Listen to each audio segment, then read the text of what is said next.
Hello বন্ধুরা, প্রিয়া ইপসা কিচেনে তোমাদের সবাইকে স্বাগত। আজকে তোমাদের সাথে শেয়ার করলাম বাড়িতে থাকা কিছু উপকরণ দিয়ে 1 কাপ সুজি দিয়ে দারুণ স্বাদের একটা রেসিপি। এটা তোমরা বাচ্চাদের টিফিন বক্সও বানিয়ে দিতে পারো। রেসিপিটা ভালো লাগলে প্লিজ আমার চ্যানেলটিকে লাইক ও সাবস্ক্রাইব করে দিও। তবে দেখে নাও আমি এটা কেমনভাবে তৈরি করি। একটা বাটির মধ্যে 1 কাপ সুজি নিয়ে নিলাম।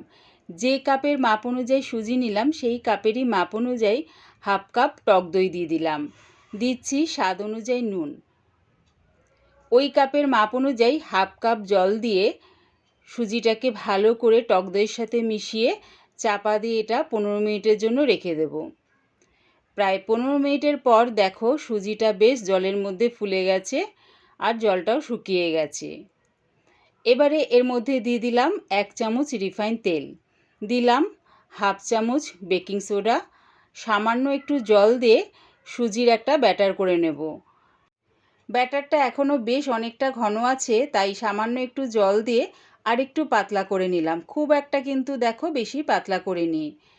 একটা থালা নিয়ে নিয়েছি এরকম সাইডটা উঁচু দেখে। এর মধ্যে সুজির ব্যাটারটা ঢেলে দিলাম। তার উপরে কাশ্মীরি লঙ্কার গুঁড়ো স্প্রিঙ্কেল করে দিলাম। গ্যাসটাকে হাই ফ্লেমে রেখে একটা জল সমেত কড়া বসিয়ে দিয়েছি। তার উপরে একটা ঝিক বসিয়ে দিয়েছি। এবারে সুজির ব্যাটার থালাটা ওর ওপরে বসিয়ে দিলাম, দিয়ে চাপা দিয়ে দিলাম। তোমাদের যদি এরকম ছিদ্রওয়ালা চাপা হয় তাহলে এর মধ্যে একটা লবঙ্গ দিয়ে আটকে দেবে। প্রায় 20 মিনিটের পর চাপাটা খুলে দেখে নিচ্ছি। একটা ছুরি দেখো এরকম সুজির ব্যাটারটার মধ্যে ঢুকিয়ে যখন দেখবে ছুরির মধ্যে কিছু লেগে নেই, তার মানে ব্যাটারটা আমার রেডি হয়ে গেছে। এবার এটা নাবিয়ে ঠান্ডা করে নেব। গ্যাসটাকে মিডিয়ামে রেখে একটা কড়া বসিয়ে দিয়েছি। এর মধ্যে দিয়ে দিলাম 1 চামচ রিফাইন তেল। তেলটা গরম হয়ে গেলে দিয়ে দিলাম 1 চামচ কালো সর্ষে, 3টে কাঁচা লঙ্কা 2 টুকরো করে দিয়ে দিয়েছি, আর দিলাম কারি পাতা। যখন এগুলো একটু ভাজা ভাজা হয়ে যাবে তখন গ্যাসটাকে বন্ধ করে এর মধ্যে দিয়ে দিলাম 1 চামচ সাম্বার মশলাটা দিয়ে ভালো করে কারি পাতার সাথে মিশিয়ে নিলাম। সুজিটা বেশ ঠান্ডা হয়ে গেছে। এবার আমি ছোট টুকরো চৌকো শেপে কেটে নেব। প্রথমে দেখো ছুরির সাহায্যে লম্বা লম্বা করে কেটে নিলাম, তারপর থালাটা ঘুরিয়ে আবারও আমি আড়াআড়িভাবে কেটে নিচ্ছি।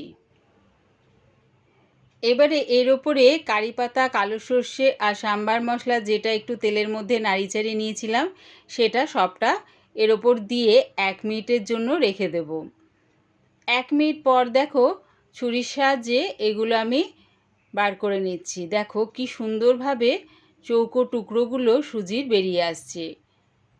একবার এইরকমভাবে সুজি দিয়ে বানিয়ে খেয়ে দেখো, আশা করছি বেশ ভালো লাগবে। এরকম বানিয়ে তোমরা বাচ্চাদের টিফিন বক্সও দিতে পারো। সুজির একটা টুকরো আমি ভেঙে দেখাচ্ছি। দেখো কতটা নরম হয়েছে আর খেতেও বেশ ভালো লাগে। আমার এই পুরো রেসিপিটা দেখার জন্যে প্রিয়া ইপসা কিচেনের থেকে তোমাদের সবাইকে অনেক ভালোবাসা রইল। রেসিপিটা ভালো লাগলে প্লিজ আমার চ্যানেলটিকে সাবস্ক্রাইব করে দিও।